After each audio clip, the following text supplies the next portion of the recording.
everybody, and welcome to your very first round of month ahead forecasts on my channel.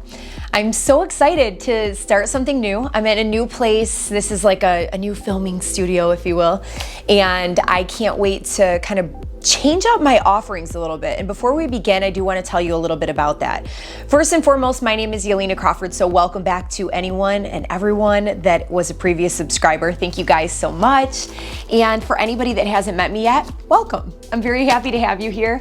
And this is kind of what my channel is going to look like moving forward. So if you were not a previous subscriber, you don't need to worry about what it used to be, but I kind of have a little bit of a new content strategy. So I'm going to be getting rid of my weekly forecast completely, and I'm going to start the month couple days prior to each new month. I'm going to push out forecast videos, which are month ahead forecasts, which is what this is, for all 12 zodiac signs. So you guys can know ahead of time exactly what's happening. And if you weren't already aware, I do offer a written monthly forecast as well. And it's general.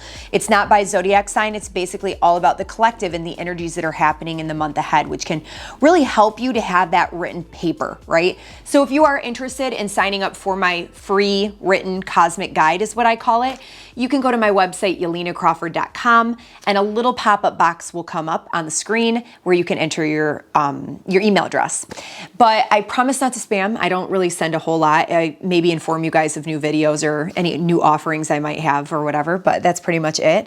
And then on top of these monthly forecasts, what I plan to do is obviously full and new moon videos, you know, and horoscopes for those as they come along.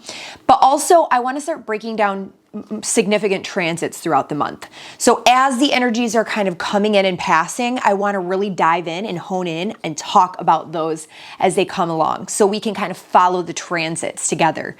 So I want to make this really interactive. I may end up doing a lot of lives for some of these things too, but I will definitely make sure to let you guys know ahead of time. And then another one of my offerings is on Instagram, and I've been really kind of amping that up, and I've been doing daily astrology updates. So if you guys really want to follow the astrology on a daily basis as you learn and as it helps you with your own life, then I would highly suggest adding me over at Yelena Crawford Astrology on Instagram as well. I'm going to have stories and daily posts so you guys can keep up to date with the astrology in many different ways. Also, this is a general forecast, and I want to make that very clear that yes, I'm breaking this down by your rising sign. So that kind of sets up the chart, and I'm able to kind of see some of the in and out energies and the different themes that might be brought into focus for you over the next month. But your individual birth chart is what gets activated by these transiting energies. And our birth charts are all completely different. So while this might be hitting somebody and really bringing out positive potential with some of these transits, it could also be really exacerbating a negative portion of someone else's chart. So just keep that in mind. And if you are someone who is maybe navigating big changes and you want to make more sense of it, then contact me for a personal reading. I would highly suggest getting a reading with me or whatever astrologer you deeply resonate with. You can also do that through my website, yelenacrawford.com. And yeah, I think that's pretty much all the announcements for right now. So let's get into the forecast. Hello, Scorpio. So I know I look a little different than the intro, and sorry about that. I am actually filming on different days. But anyways, I'm really excited to bring to you a breakdown of the astrology of April 22, 2022 per your rising sign. So first and foremost, I like to start with just a little rundown of maybe a general overview of some themes that you might expect to be faced with this month. So I do see, starting off the very beginning of the month, there is an emphasis on work, the daily grind, maybe your health, and maybe the people that work for you or your co-workers could somehow come up, because there's also a lot of relationship energy this month. How you operate in relationships, the people that you're in relationships. This could be your coworkers.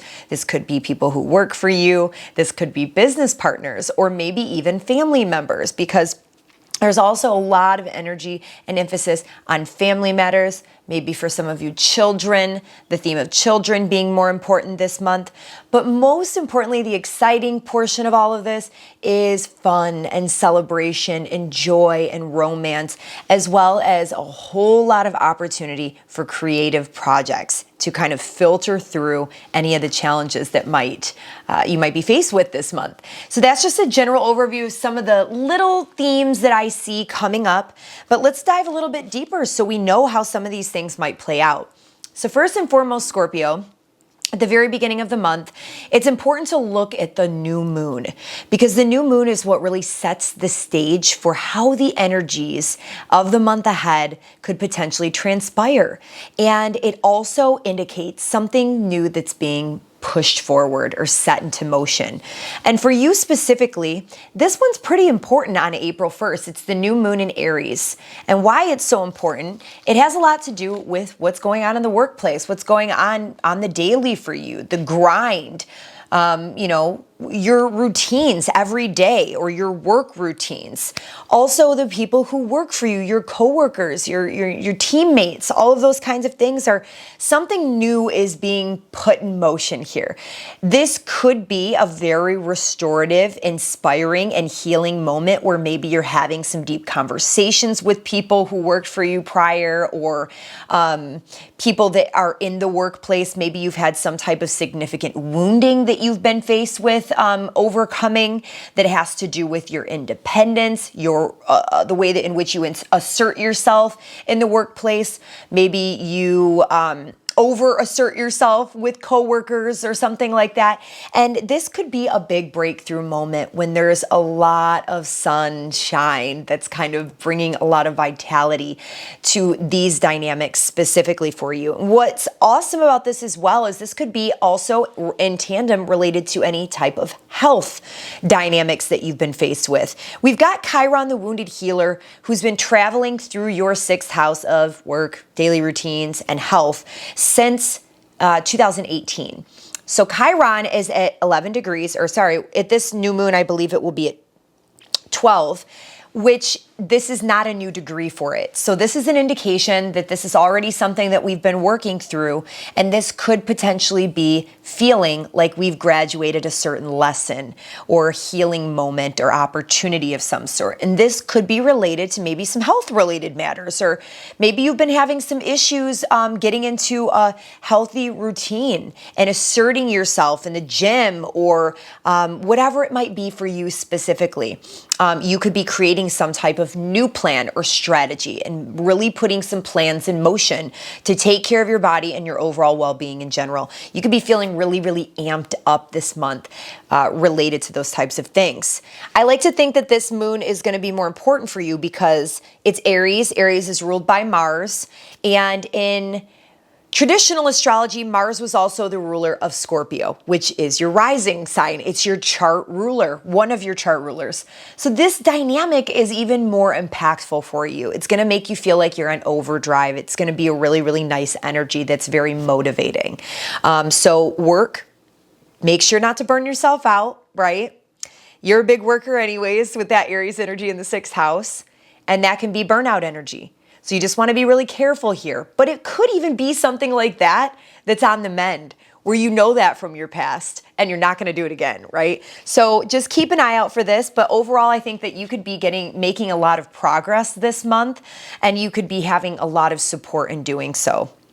Now, that's one level of this whole dynamic, but we also have to remember too that this runs in 6-month cycles.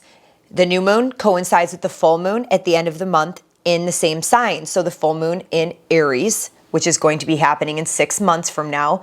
Whatever's happening right now will hopefully reach some sort of culmination in the fall. So keep an eye out for that as well, and you can plan with those cycles, okay?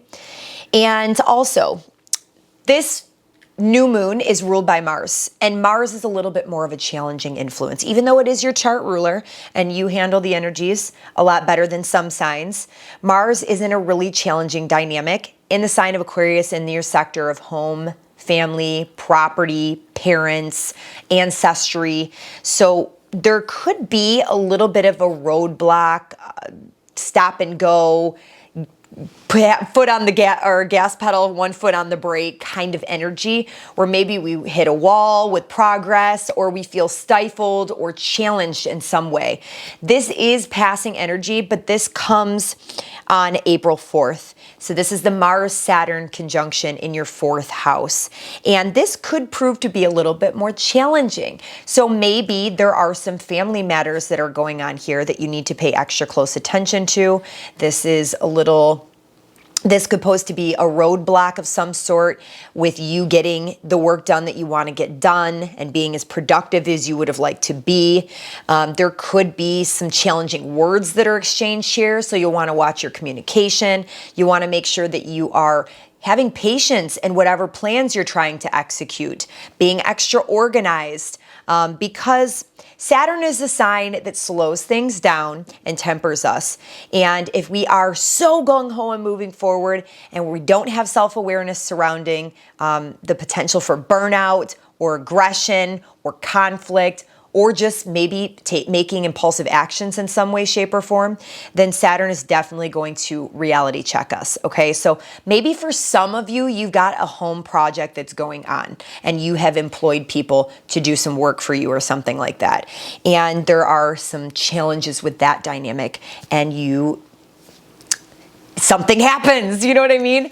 Or this could very literally be associated with maybe relatives, siblings, something in your local community that becomes a little bit more challenging. And like I said, this is an energy that will pass. It's not going to be here for long, but keep an eye out for that at the beginning of the month. And again, that's exact at 22 degrees in the sign of Aquarius on April 4th.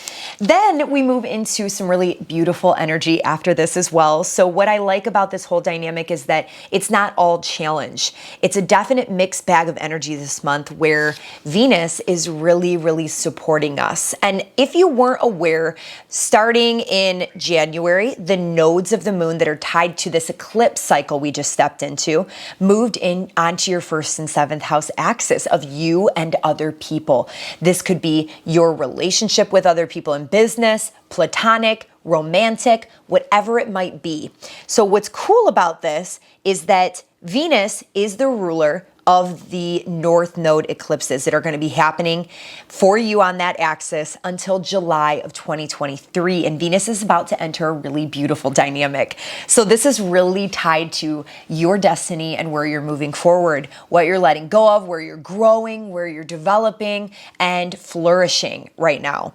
So this has everything to do with, for some of you, children, right? Maybe you literally are having a child and it was sudden and unexpected or something like that, or it poses some issues. Maybe family doesn't support you, and there's so many ways that this could play out. Maybe there's complications with children, but it really is a beautiful dynamic that's playing out. Now, for some of you, Venus entering into the sign of Pisces where she is exalted, this is very supportive of I would say, yes, children for some, for sure. I mean, I feel like that's really fertile energy, and that could be like, if it's something that you truly desire, that could be a definite possibility. It would be trining some of your ascendants as the month progresses. So if you are looking to conceive or something like that, I think that could definitely be a possibility for some of you. This could also just be a very positive time for your children if you are somebody who already has kids. So maybe they are getting their creative talents up and going or something like that, or like there's just a really, really beautiful energy surrounding all of this. Now, if you are someone that has creative gifts, talents, and abilities, which I'm assuming you do because you've got a Pisces 5th house, which is like the biggest imagination, creativity, healing energies, and like using that to really shine brightly out in the world.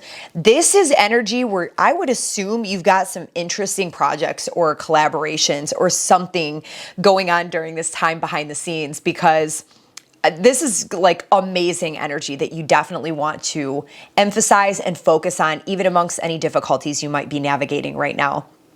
This could be really nice for dating and romance. You could literally meet someone if you're open to that, and it has the potential to maybe turn into something a little bit more long-term that's very fated and destined. So there's a lot of energy that's supportive of those types of things as well. If you just need to have fun and like open up to unleashing the inner child and like just enjoy life, this could be supportive of that as well. And Venus does move into this position on April 5th.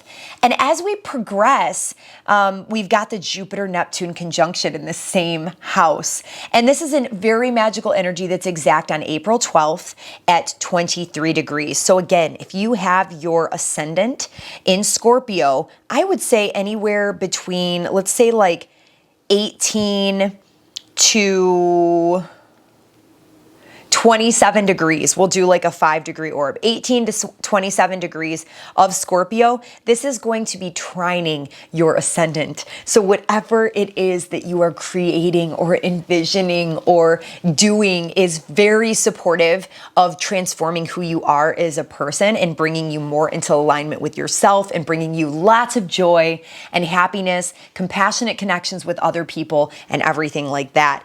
Now, I can see this Jupiter-Neptune conjunction for some literally being an expansion of a spiritual expansion that is achieved through using mind-altering substances.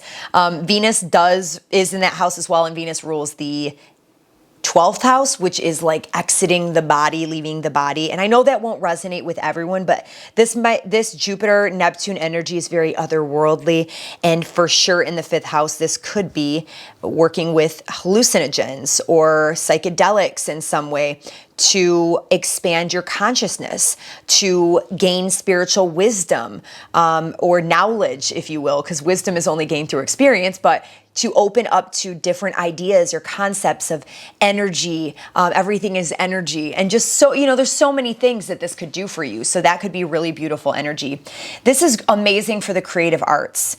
It's beautiful energy for creative projects. So if you are planning something behind the scenes, putting in the work, this could be very healing energy for your children as well, making a lot of dreams come true, right? So I really do like this. If you have other placements in the chart that maybe are affecting this a little bit differently or more challenging, I would say this could be an over-idealization of maybe somebody that you meet. So maybe you're dating, you're on those apps or something like that, and you meet somebody. Just be a little bit more cautious, okay, with them. And especially if you are somebody that's using mind-altering substances, or maybe you are escaping and partying a little bit too much right now, just be extra careful. This can make your sensitivities on high, and we wouldn't want anything interesting or dangerous or anything to happen. So I think that this is aspecting you nicely, but it's better safe than sorry, right? Jupiter also rules your 2nd house of money and finances. So this could be literally some of you stepping into a spiritual-based business or really growing and expanding your spiritual-based business in some way, shape, or form. So if that is something that you're doing, looks pretty lucrative right now. I really do like that. It's affecting the money house as well. So this could be your dreams becoming a possibility and really becoming a reality. Okay, so that is the 12th. And then we are reaching another little difficult point, the full moon in the sign of Libra. Now, this full moon may require you to kind of take some time away from the world. It is shining the light on your 12th house, which is the house in which we pull away from the world a little bit, where we take some time to sit and think about things and really contemplate what's going on in our life right now. Maybe you are going to really be focusing on wrapping up some creative projects or some matters pertaining to your children, or I would say taking some time away with a loved one, enjoying life, traveling. It could bring up some things like that. But ultimately, this full moon is a little bit more challenging. And the reason being is because it's making a T-square. So the full moon is the sun opposite the moon in the sky. We've got the moon in Libra in your 12th house. We've got the sun in the 6th house. So this is automatically bringing this intense crisis-like energy to the houses of our mental versus physical health, rest and retreat versus the daily grind. And you can kind of see where that's a little bit of a polarity, right? Like all the axis, but basically this could bring the need to rest. This could bring the need to focus on transforming some subconscious tendencies that you have, ways in which you communicate with other people that could be a little overbearing, a little overpowering. Maybe there's like battle of the wills or power struggles in some way in your communications with people. Because Pluto is the planet that this is squaring, and Pluto is all about transformation, and it may require some type of purge. So there could be an inner tension or a circumstance that plays out. For some of you, this may literally have to do with siblings, relatives, or something in your local community that was maybe brought up for you a little bit earlier on in the month when we had that Mars-Saturn conjunction. But ultimately, this will be a really good energy to just take it easy.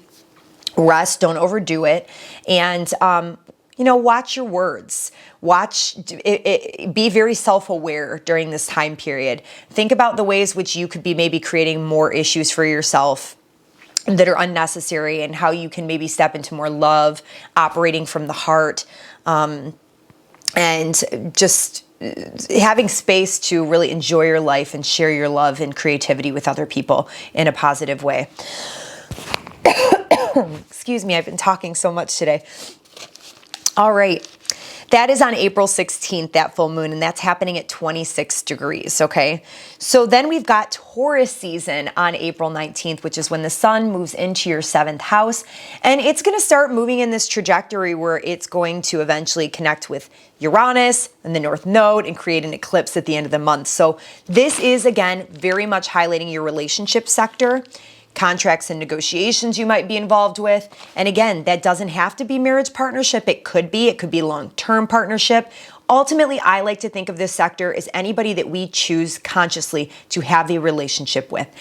Friends, even parents that we might be really close with, or siblings or something. Could be anybody, right? But also, since Venus is the ruler of Taurus, and it's Taurus season, Venus becomes even more important. And Venus is making a sextile to these 7th house placements with all that creative Pisces energy. So ultimately, this could be a really nice time period to highlight what it is that's going on with all those Piscean energies in the 5th house.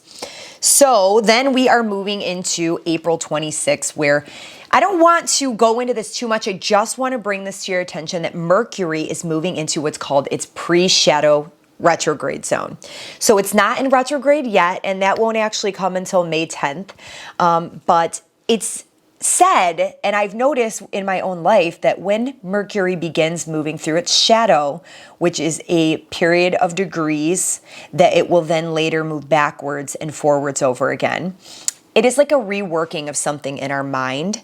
It's a re-strategizing, rebranding for some, thinking about things, mulling them over and over again. It can be literally getting details in order, going back over things that we once did to make corrections. There's a lot of different ways that this could play out. But what I've noticed is that when Mercury moves through the shadow before its retrograde begins, a lot of life circumstances and events will begin to set themselves up, which are what we're going to be focusing on come the retrograde period in May. So I wanted to bring up this April 26th date because from now until May 10th, pay extra close attention because this is going to be highlighting your 8th and 7th house. This has everything to do with your partnerships and joint financial ventures, your money, your partner's money, and how you commingle the two. This is also our intimate connections with other people. And since you have a lot of relationship and potential dating stuff coming up this month, this could literally be intimate connections, kind of going over traumas, needing to be healed in some way for some of you. Some of you may literally be, I think we're going to leave it at that. I think I'm just going to leave it at that. But I want to make sure that you are at least aware of some of these things. And we'll talk about it more in next month's video. That's where I'm going to go with that one. All right. So then rounding out the month on April 29th, we end the season of all planets direct, and Pluto sets us off with the first retrograde. Okay. So things are really zooming forward in the month of April, especially since it has been Aries season at the beginning, and it's just like all, you know, everything is charging forward. Everything is moving. It's that season of pivoting, initiating change, moving things forward. And that Taurus energy will hopefully start to maybe slow things down and bring us in a little bit more stability, even though it is going to be eclipse season, which typically tends to shake things up just a little bit. But now we have our first planet that's also stationing retrograde, which makes more of an introspective energy. And we are no stranger. You are no stranger to having Pluto in your third house of the mind, the way that you communicate with other people, and also your relationship with siblings and relatives. So this is an energy that's been working with you since 2008, and you're no stranger to it. But it is going to be probably a little bit more impactful, especially for those of you that have your ascendant between 26 to 28 degrees of Scorpio, because that's where this retrograde is going to be. And when Pluto gets towards the end degrees of a sign, it is obviously, well, when any planet gets towards the end degrees of a sign, it's going to be much more intense. That portion of the sign is usually ruled, decanic ruler is Mars or Saturn, and it's a more intense energy that requires us to really master the lessons that this planet wanted us to learn. And with Pluto, this is actually making a really nice aspect to your ascendant. So it could be very supportive energy if you're willing to work with it. And this is all about transcending any types of structures or limitations surrounding your mindset or your mind, or ways in which you communicate with people that might be a little bit more stern and cold. So keep an eye out for that as well. This could also be helping you to restructure some of the plans and strategies that you have moving forward. And this could also have to do with communications related to family members, siblings, relatives, all of those things as well. So there could be another portion of your internal reworking here, especially, like I said, for those of you with ascendants between 26 to 28 degrees. For you, I think the energy is going to be a little bit more benefic. It's not going to feel as painful or emotionally charged. If it, you know, because for some it's square or opposing their sign. So it's just something to be aware of. Now, Pluto retrogrades only once per year, but it's for half of the year. So it happens every year. And it's just something to be aware of. So it happens April 29th, and it will continue until October. So like I said, it's a very subtle energy in the background, but it really reworks a lot of our internal dynamics, and we don't sometimes even notice the significant changes these time periods make until we are aware of them and look back in hindsight and see how much we've grown and developed in this area of life. Now, rounding out the month, we've got a partial solar eclipse in the sign of Taurus, and this eclipse, honestly, I really love it. I'm very excited for this eclipse. For you, this is even more prominent because it's on your angles, the 1st and 7th house. These are huge dynamics that really end up transforming who you are as a person. These eclipse cycles coming up are really going to help you shed the version of yourself that's no longer supported of you building the future that you want with your business partners, with a partner in general. So I really love this. This is a nice energy in the 7th house of partnership, marriage partnership. For some of you, you might already start to be seeing a development in meeting somebody or having significant changes within relationship sector. Or, you know, building towards a business partnership of some sort, seeing significant growth in some way, or really establishing a really healthy set of values and morals surrounding the topic of relationship and the people that you allow in your life. There could be a major breakthrough moment with this. For some of you, these could be amazing creative projects that are going to be set in motion with people you're collaborating with that could honestly be exactly the people you need to make something super successful and exciting. So this eclipse is happening at 10 degrees.